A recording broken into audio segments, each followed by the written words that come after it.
Hey guys, now it's been a couple of weeks since the new midterm field manual points have released, and now we have a better idea of which units are surprisingly much better off now than they were before. As you might see on the screen, there are some very unusual contenders today, so without further ado, let's dive right in. And the first is going to be the unusual thing, and it's Suppressors. And I know I'm shocked just as well as you might be, because I did not think that I will live to the day when Suppressors would see a top 5 on my channel. But honestly, after the points decrease, I looked at these guys, and just as a reminder, they were 95 points when the Space Marine Codex has dropped, so they're now 75 points. That's 20 points off, and for these like cheap category units, 20 points is a lot. And I looked at them and I saw that perhaps there is something there that could be used relatively well in the current meta. So what they are is essentially 3 Space Marines on jump packs that cost 75 points. They fly 12 inches. They do have a gun each, and it's not a horrible gun. It's an autocannon that has strength 8, AP 1 and damage 2, 3 shots each, but unfortunately only hits on 4s. It is, however, enough for the purpose, because I think that the only real reason why you would run these guys, apart from them being a 3+ save Space Marine that can fly for 10 points more than a 5-man scout squad that has a 4-up save, which that is sort of like a similar kind of situation in terms of usability of a unit. Without this ability that I'm going to mention, they would obviously lose to Scout, because Scouts can redeploy, Scouts have Scout and Infiltrate, so they have more versatility in that sense, even though they don't fly 12 inches. However, Suppressors can apply a debuff to an enemy unit, and it's a very powerful debuff for 75 points unit that you can just run in your army. It can do other things, like, for example, staying on objectives and doing actions for you, and they are fast, so they can get to those objectives, especially now that the jump back intercessors are 90 points, and you can find yourself in a situation where perhaps you don't have the points for 3 units of jump back intercessors, but you do have points for 2 units of JBI and then 1 unit of Suppressors. And the debuff is -1 to hit applied to an enemy unit that has been hit by any of those attacks. That's why I said 4+ to hit is enough, because you're not really trying to do much damage, though if you're targeting an oath target, usually 4s with full rerolls is going to be like almost the same as 3s rerolling once, so not bad. And you will definitely at least hit once out of those 9 shots, unless you have just a horrible dice cancer or something like that. And then the -1 debuff will be applied to an enemy unit, whichever one you have hit, for the rest of your turn, and then for the rest of the enemy's turn until the start of your next turn. The whole thing, and it affects both shooting and melee. So if you shoot at something like a big Terminator squad, for example, that do both shoot and fight, this will be a lot of value for you from 75 points cost unit. For your 80 or 90 last points in the list, I can really see that if you have all your chaff options and skirmish options fulfilled in the list, then you might consider bringing these guys for the remainder of those points, instead of just buying another scout squad that you don't really have a good idea for why you need them, because again, you've already fulfilled most of your like secondaries and objective contesting requirements for the list. This, however, will give you another unit that can just sit on an objective and do nothing, and it will not be that inefficient, because like these guys, they cost the same as assault intercessors, and assault intercessors sitting on objectives, they don't interact with the board in any way, because they can fight potentially if something goes closer to them or charges them, but it's relatively unlikely, especially considering that you might be sitting on the natural expansion objective that is closest to your deployment zone, so no real fighting is going to be happening there. However, shooting can definitely happen, especially with a 48-inch range autocannon, and if you are careful with how you position them, how you choose angles for their shooting, it's very likely that whatever you have shot is not going to be able to retaliate against the unit, and you'll get several turns of efficiency from them. So really not a bad choice nowadays, and I'm happy I have 3 whole Suppressors in my collection, so I might actually try and use them soon. Must be a very balanced meta where Suppressors get to see the light of day. As always, I want to remind you about my Patreon 40K coaching service. If you're looking for help building your competitive rosters, preparing you for tournaments, or have any questions about your collection in general, check out the links for my Patreon in the description. Thank you. Next, Terminators and the Assault Terminators. So the regular ones have dropped to 340 points, which is very close to the marvelous 310 points that the Blight Lords cost, and those I think are the cheapest Terminator bodies available in 40k currently. So for Space Marine ones, which are not supposed to be extremely cheap because they're a very elite unit, they are very, very inexpensive. You're getting a toughness 5, 2+ save, 4+ vulnerable save body that can do multiple things, fight and shoot, and all that for 34 points a model. And Blade Guard are still 30 points a model, just as a reminder. Blade Guard are toughness 4 compared to toughness 5, and they are 3+ save compared to 2+ save, and also I think the Power Fist will always win against their Power Sword. Assault Terminators are 360 points, so they did lose 10 points on their total cost. They were 370 for a unit of 10, and I'm just giving you a total of 10 price here. And for another wound that actually makes them significantly more reliable, more durable, because there are a lot of damage 3 things that can get to your Terminators, and there is significant amount of damage 1 that also will be affected. The only thing that is not really affected is damage 2, unless you have a Film of Pain where the whole math changes again. The regular ones are a bit better with their special rule, which is +1 to hit against the oath target, and it really makes a difference when the whole 10-man unit of Terminator shoots with their bolters and then fights, and they are shooting and fighting on 2s. That is a big plus, and also they have a not insignificant amount of shooting, which is mostly bolters, but they can do damage with those bolters hitting on 2s if you are targeting something that is relatively soft. So like chaff units, skirmish units, they can get through some stuff with that, especially if you manage to apply like an extra AP modifier, which we actually will talk about a way you can do that in this video. So the regular ones, they are more versatile. However, the assault ones excel in their specialization, which is durability. It's not actually fighting in the fight phase, don't get me wrong, they will kill some stuff, but they're not really as powerful in that. Their big thing is just staying alive, and they do that relatively well, especially when you can stack some modifiers on top of that. So like Black Templars, for example, can give them 5+ Film No Pain, as we discussed multiple times on the channel. Vanguard can give them -1 to hit on after the 12-inch threshold. The Deathwing have multiple ways of making them more survivable, so there are some ways available to us to add modifiers, and as soon as you add some, and the best one you can give them is Film No Pain, and there are unfortunately not a lot of ways to get a Film No Pain in the current Marine books, but if you can get it, they become a nightmare to shift. And staying alive on an objective whilst being able to fight back in the fight phase is a very valuable combination in 40k, and I'm sure you understand that. Their Thunder Hammers are okay without the +1 to wound, because Strength 8 nowadays does not get you too far. It's okay, it's not bad, but it's not amazing.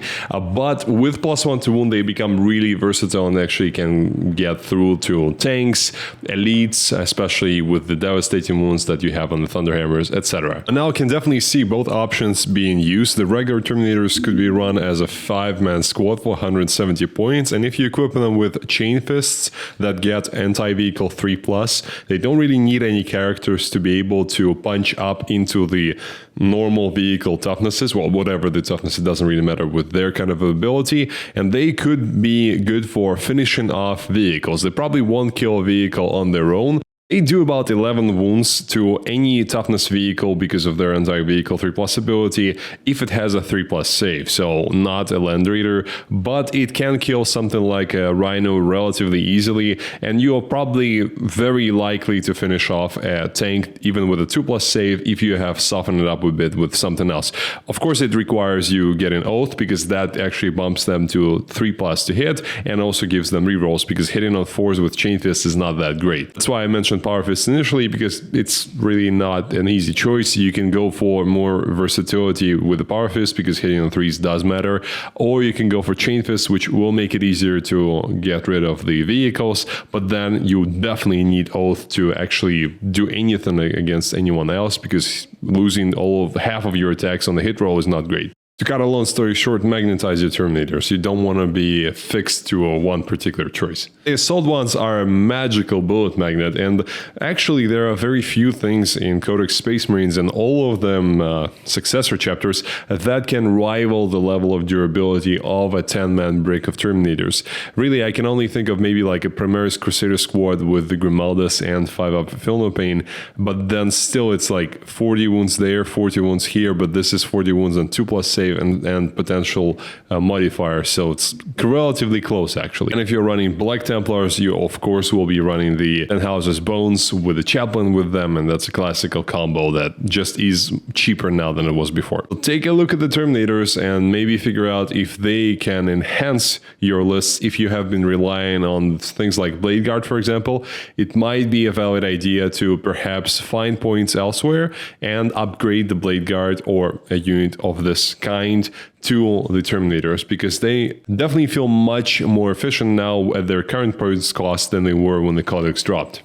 Now, another unusual thing is Storm Speeders. I don't think we've ever talked about them, and definitely not in 10th edition, because they were pretty expensive at the start. I think GW were just like feeling out the temperature of the water, so to speak, in the meta, because these can actually be quite powerful if you make them cheap, and they have been steadily decreasing their price over and over and over, and now in the current midterm field manual, I think their price is finally at the point where I could definitely recommend at least considering running them. What they are is essentially a flying rhino in terms of the stats, so they are 11 wounds each. Toughness 9, 3+ save, and they have a 14-inch move. They obviously have some guns on them, and there are 3 different options: Hail Strike, Hammer Strike, and Thunder Strike, which we're going to cover all in this segment, but they all have some sort of shooting ability, and their actual unit ability is a buff that they apply to your entire army, and that does sound good, and it is good,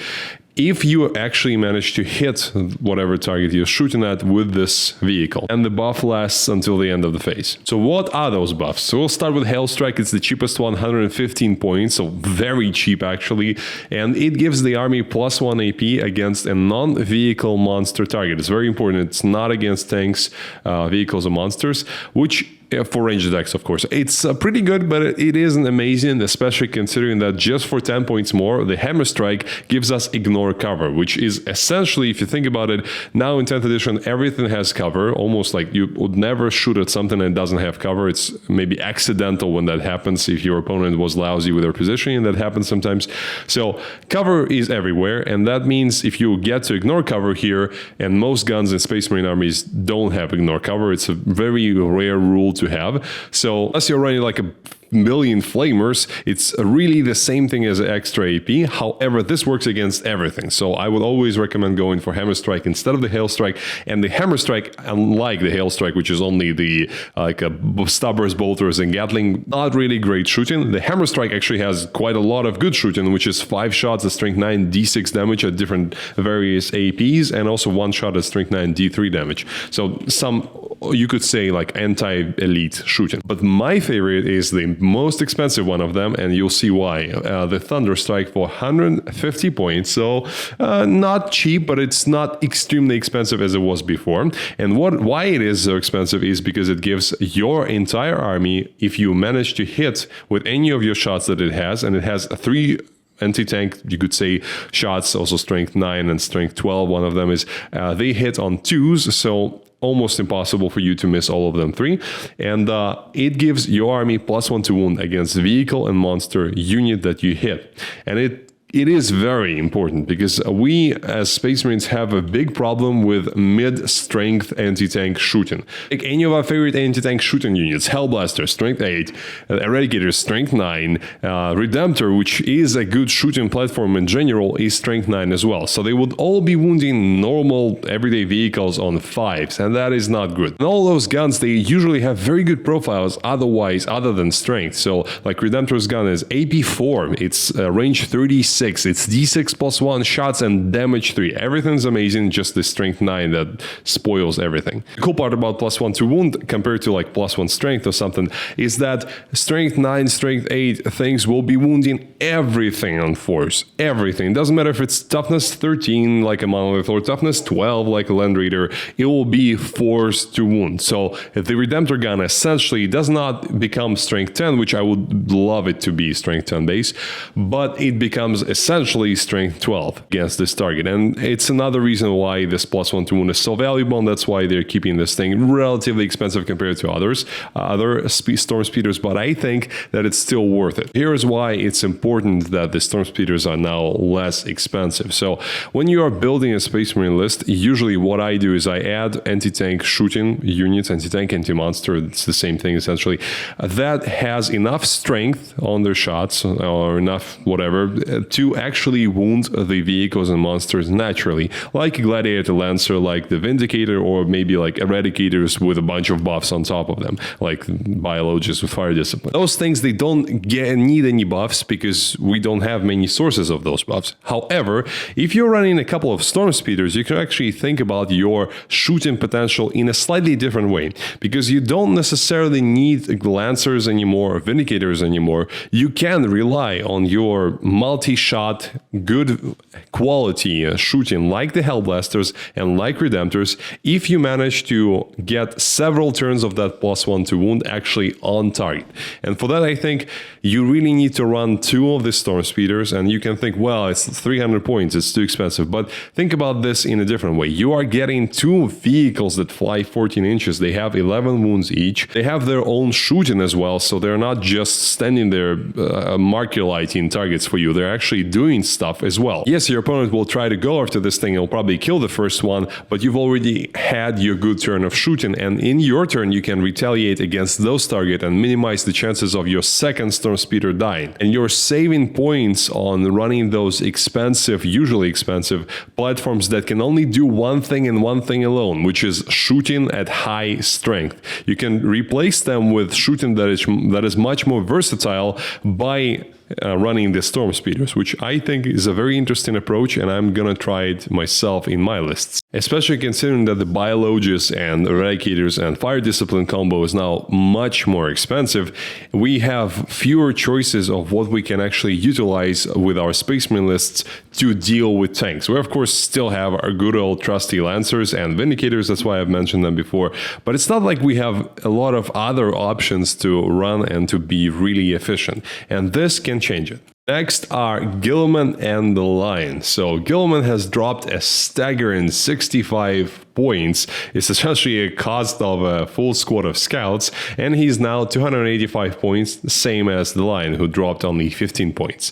So they are now both, I think, very interesting choices that you really need to consider adding to your list. I'm not gonna say they are an auto take or auto include, because they're not, and neither for Ultramarines nor for the Dark Angels, but depending on the list you're planning to run, they might be a really good addition to your list. So Gilman's biggest problem is that his middle managers, as I like to call them, which is the Calgar and Vendrus, way too good. They are both amazing and some of the best characters that the Imperium has to offer. So that's why it's just so hard to justify adding him to the list, because you're probably not going to run Calgar plus him. It's too many points and you're just going to run out of stuff to build your list from. Ventress is the same thing. If you really need anything in Deep Strike, even if you don't need anything in Deep Strike, his Vect Aura for 12-inch bubble of +1 cost of CP of stratagems for your opponent is so valuable that you probably always want to run him in your Ultramarines list. So why would you actually add Gilman? His biggest thing, apart from just being amazing, awesome, and a Primarch, and it's just always a good day when you can run a Primarch in the list, if you ask me, is the fact that he has the aura of -1 CP cost within 12 inches of him every turn. So every battle round, essentially, you'll get extra 2 command points. And if you think that it's not too much, you are, I think, mistaken, because in the current 40K where we have so few CPs, especially if you're running a good attachment like Gladius where you have really good stratagems that you want to use turn after turn after turn, this can actually change the math drastically for how your army works. Plus now he can walk through walls despite being a monster, so you are actually able to do the sort of Hive Tyrant style command and control node with him where you park him behind a ruin, and Hive Tyrant cannot walk through ruins, but now with how terrain layouts are, usually there's a 2-inch area where you can move through with a normal monster, but Gilman doesn't care about this. He can just stay 1 inch away from a wall and then walk through it and charge something, whilst before that he was given the -1 CP aura and providing extra value to your army. In that sense, he's competing with Calgar because Calgar just plain and simple gives a CP, but those are very different abilities because Gilman's thing, it just discounts a stratagem every turn.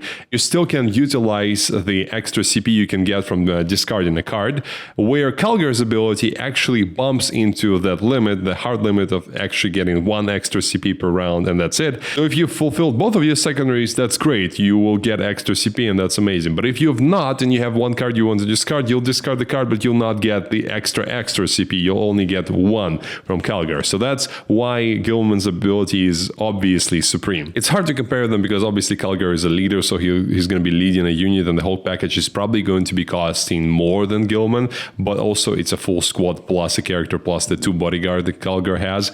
So hard to compare them. In any case, Gilman is a great unit. He also fights really well because of his damage to devastating wounds profile that can actually do a lot of damage. Even against 3 wound targets, I have been hit with Gilman as a Custodes player, and it did not feel nice. Now, Lion is also 285 points, and he's less of a buff piece for your army because he does have cool auras. +1 to hit and melee within 6 inches is great, and also his 4+ feel no pain against mortals and devastating wounds is also nice, which you can choose either of these.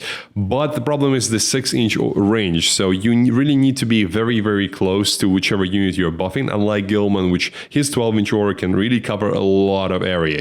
It feels like 6 inches is just 2 times more than 12, but if you actually think about the area that his 12-inch diameter is going to cover, it's going to be much more than 2 times. So he really needs to lead from the front, but that is dangerous for Primarchs because they always will be #1 target, and then their lone up ability that they get, they feel they are within 3 inches of infantry units, they will not really be using that as they are closing in with the opponent. Lion offsets that with his better durability because he has a 3+ vulnerable save, so 3+ vulnerable save, if you ever try to shoot at that, it has a tendency to just, you keep rolling and rolling and rolling those 3s, especially if you keep a CP in your back pocket. So he is more durable in that sense than Gilman, and he also has fights first, so if anything charges him, well, they're gonna have a bad day. Gilman has his 4+ vulnerable save, obviously, and the 3+ resurrection, and the 3+ resurrection, I think, in my opinion, is a good ability that works really well if you use him in this sort of Hive Tyrant mode, where you keep him behind the wall as much as possible, so you will get a lot of that efficiency for the first 1, 2, 3 maybe rounds, and then he goes out, he charges something, maybe stays alive after the pushback turn, and then on next turn he dies, and then you roll a 3+. He's already done enough for you that even if you fail, it doesn't really matter, but if he does come back, that will absolutely decimate your opponent. So all those resurrection abilities, they're just you should treat them as a nice bonus. You never should rely on them unless it's an automatic one, and off the top of my head, I don't remember if there are any automatic resurrections in 40K. Strike is marginally better, almost the same as Gilman's because he's 1 more attack, but he is 2 points lower strength, so he's strength 12 compared to Gilman's strength 14 on the fist. So you have a tougher time wounding high toughness vehicles, but they're both really good in combat. And his sweep is objectively worse because it's a bit more attacks, but they're not damaged too, and they don't have devastating wounds. I think it's going to be easier to justify adding Gilman to an Ultramarines list than adding Lion to a Dark Angels one, especially considering the bump in the price that the Deathwing Knights have received, and you still will probably probably run 3 squads of 5 of them, and that's a lot of points. That's 750 points that you're gonna pay for it. So it's unlikely that you're gonna have enough space in your list to actually run the Lion. And we still have the amazing Azrael, even though he costs more now, he's still very good. So again, a Lion is in that sense competing with his chapter master. And last but not least is the one, the only amazing Ballistas. So we've already covered him on the channel a couple of times, and I know I've been cold towards him before. He was in my top 5 units to avoid for one simple reason I'm going to explain now. But before that, he is now 130 points against the 140 points that he was previous. And my previous assertion that you cannot rely on Ballistas to be your sole anti-tank choice, I think still is correct. And I'll explain now what I mean by that. If you are trying to build yourself an anti-vehicle monster platform that can shoot and actually do something, you want that to be reliable. You want it to be on average killing whatever it is that you're trying to kill, which in this case is monsters and vehicles. And 3 of the Ballistas do about 8.1 damage to a toughness 12 2+ vehicle in cover if they're all firing at the thing and they all have rerolls to hit, which if they are doing it sequentially, it means that very likely the third one might not have full rerolls to hit because they only get it if the target is not below half strength. And well, let's say for the example of this calculation, they all had full rerolls to hit. That's how much damage they will do. As you can see, it's not 12, it's 8. It's significantly less. It's like 30% less that you actually need. And they would do about 11.2 damage to a toughness 10 2+ tank or vehicle monster in cover, again, which is the same as the Ballistas itself. So 3 Ballistas shooting at another Ballistas in cover will not kill that Ballistas on average. Almost kill it, but not exactly. That's what I mean by you cannot rely on him. So yes, he is very good in terms of versatility of the platform, and I cannot ignore it now as he's really not that expensive. 130 points for a big Dreadnought with OC4, 8-inch move, 2+ save, 12 wounds, toughness 10, with a frag option for the missiles, which may mean a lot for you if you actually run into a horde army and you've brought a lot of anti-tank like gladiator lancers and now you have nothing to shoot at with that lancer, and that sometimes happens. It does happen from time to time in tournaments. So in that sense, Ballistas is going to be superior. Therefore, here's why I think the Ballistas has finally gotten his place in the top 5 winners list of this Miniature and Field Manual. If you already have other options of delivering a good anti-tank, anti-vehicle damage to your opponents, say you're running Blood Angels and you have a bunch of Death Company or Sanguinary Guard and they on average do a lot of damage to vehicles because you're running them with characters, enhancements, etc., you have the ability to do damage to those things. Then I think you would be okay if you were to run 3 of the Ballistas as a shooting platform in the back. It will only cost you 390 points, so significantly cheaper than running 3 Gladiator Lancers. 90 points cheaper. That's a cost of a whole extra jump back intercessor squad, and that does mean quite a lot. And they're also significantly more durable than the Lancers, so they can take more punch back than those normal tanks. Even though the rerolls are conditional, you'll probably be getting them in the first half of the game always, and then gradually they will dwindle as the game goes on, but still you're probably gonna be okay and rerolling most of the time. So for those armies that already have the anti-tank portion figured out relatively well in some way, shape, or form, but they still want to have the long-range shooting so that your opponent cannot be very bold and just stay out in the open, you might want to consider running 3 Ballistas, and it's not going to be a bad idea. I don't think so, at least. So considering the Fire Discipline is now much more expensive as a combo, the Ballistas is pretty good, so consider running him in your list. Let me know if I've missed some of the winners of the Miniature and Field Manual. Thank you for watching. I'll see you next time.